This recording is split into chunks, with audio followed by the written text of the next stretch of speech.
بسم الله الرحمن الرحیم. د ټولو ناول خو خپلو قربانو ته مبارکي، خیالي صاحب او د هغه ټولو ملګرو ته چې دومره غټه مشاعره را جوړه کړې ده او دې کې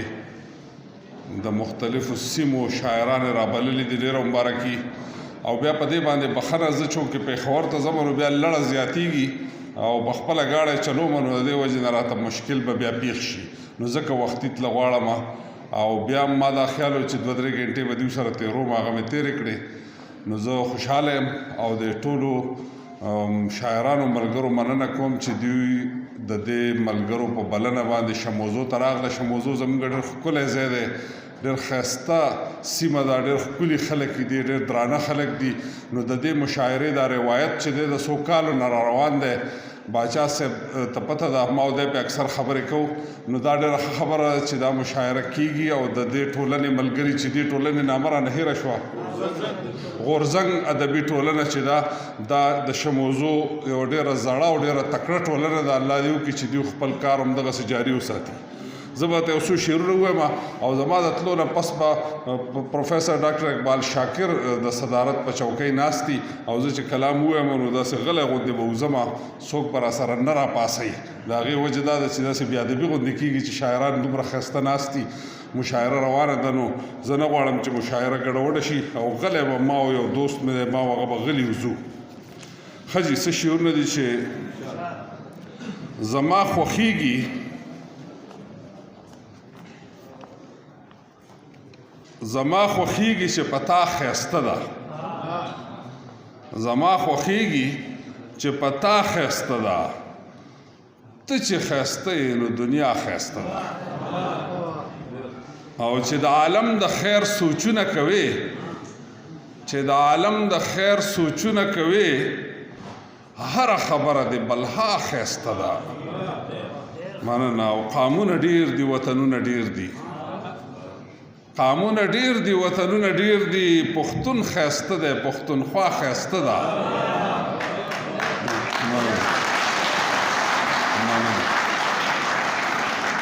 قامونه ډېر دي، وطنونه ډېر دي، پښتون ښایسته دی، پښتونخوا ښایسته ده. او دا فلسفه ده د نیکۍ او بدۍ،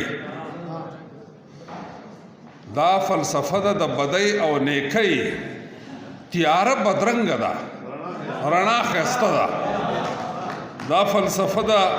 د بدۍ او نیکۍ، تیاره بدرنګه ده، رڼا ښایسته ده. او ځکه انسان په ګناهونو سر دی، ځکه انسان په ګناهونو سر دی، ثواب زړه ستړی دی، ګناه ښایسته ده. او په اباسین کې غورځنګونه راوړي، په اباسین کې غورځنګونه راوړي، والله هغه خو په رښتیا ښایسته ده. دا یو 2-3 شعرونه نور دي، بیا درته یو وړوکی غوندې نظمګی اورم، داسې د لوبې په رنګ کې دی. زما خو ټنګ ټکور خوښېږي، ستاسو توجه به غواړم. زما خو ټنګ ټکور خوښېږي، نو بیا څه به کېږي؟ زما خو ټنګ ټکور خوښېږي، نو بیا څه به کېږي؟ مسلماني به پاتې کېږي، نو بیا څه به کېږي؟ او زما ایمان خو د سرود سره نور هم قوي شي، زما ایمان خو د سرود سره نور هم قوي شي، د دې بابا ایمان خویږي چې دا څه به کېږي؟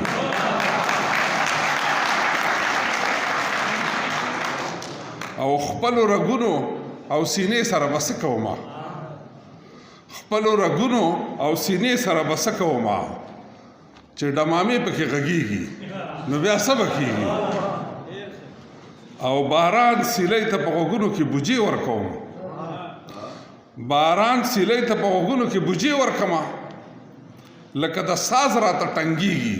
نو بیا څه به کېږي؟ او بل شعر دی چې ښه راته پته ده چې نیغ مې هریپور ته بوځي، ښه راته پته ده چې نیغ مې هریپور ته بوځي، په ما رښتیا را نازلېږي، نو بیا څه به کېږي؟ دغه څو شعرونو دا وړوکی غوندې نظم دی ستاسو دپاره. هغه وخت ما ته را یادېږي کله چې به زه شبوزو ته راتلمه او شموزو زموږ ټول کلي چې وو هغه سوچه کلي اوس زیاتر طالب یافته خلک د کلو نه تښتي او په کلو کې مطلب چې هغسې مزه نه ده پاتې څنګه چې پخوا وه خو زه دا ګڼمه چې اوس هم په کلو کې ډېر خوند شته او دا هغه خوند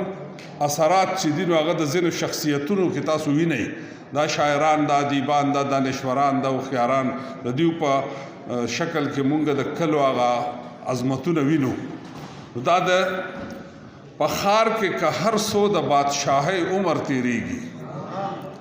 په ښار کې که هر څو د بادشاهۍ عمر تیریږي خپل کلی مې یادیږي ښایسته ښایسته ښارونه مې حرام شکه خوښیږي خپل کلی مې یادیږي اشر و که غوبل و که بلو که وبخور و ټول کلی یو ټبر و حجره و که جومات و که جرګه و که منبر و ټول کلی یو ټبر و وطن کې خوس یو د بل د سوري نه یریږي خپل کلی مې یادیږي ښایسته ښایسته ښارونه مې حرام شکه خوښیږي خپل کلی مې یادیږي په ښار کې که هر څو د بادشاهۍ عمر تیریږي خپل کلی مې یادیږي بچی به د ټول کلي د هر چا د کور بچی و بچی به د ټول کلي د هر چا د کور بچی و که خپل و که پردی و په هر چا باندې ګران و لوپټه وه که پټکی و که خپل و که پردی و اوس خلک د یو بل په سپکولو خوشحالیږي خپل کلی مې یادیږي مننه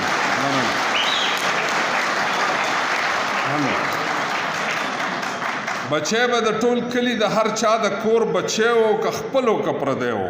په هر چا باندې ګران و لوپټه وه که پټکی و که خپل و که پردی و اوس خلک د یو بل په سپکولو خوشحالیږي خپل کلی مې یادیږي په ښار کې که هر څو د بادشاهۍ عمر تیریږي خپل کلی مې یادیږي ښایسته ښایسته ښارونه مې حرام شکه خوښیږي خپل کلی مې یادیږي هیڅ هم نه و خو خلک په خپل کور باندې پوره و هیڅ هم نه و خو خلک په خپل کور باندې پوره و بس سم د خوب لیدو د ټول کلي د هر چا د میلمه نظارېدو بس سم د خوب لیدو اخلاص درومې چې هر څومره مالونه سیوا کېږي خپل کلی مې یادیږي ښایسته ښایسته ښارونه مې حرام شکه خوښیږي خپل کلی مې یادیږي مولا که کسبګرو که غریبو او که خانو مولا که کسبګرو که غریبو او که خان و ټول کلی به یو شان و مولا که کسبګرو که غریبو او که خان و ټول خلک به یو شان و یو شکور یوه کاسه وه غوړېدلی دسترخوان و ټول خلک به یو شان و بابا به ویل یو ځای خورئ مینه پې زیاتیږي خپل کلی مې یادیږي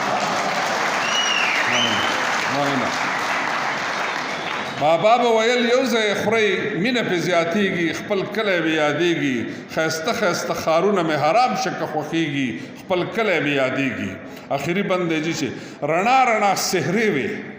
څه رڼا رڼا کارونه رڼا رڼا سحرې وې څه رڼا رڼا کارونه دوکه نه فریبونه رڼا رڼا سحرې وې څه رڼا رڼا کارونه دوکه نه فریبونه هر چا به په یارۍ کې ایښودل خلکو ته زړونه دوکه نه فریبونه ویل یې ځان خفه که نو بل هله خوشحالیږي خپل کلی مې یادیږي ښایسته ښایسته ښارونه مې حرام شکه خوښیږي خپل کلی مې یادیږي په ښار کې که هر څو د بادشاهۍ عمر تیریږي خپل کلی مې یادیږي ډېره ډېره مننه مهرباني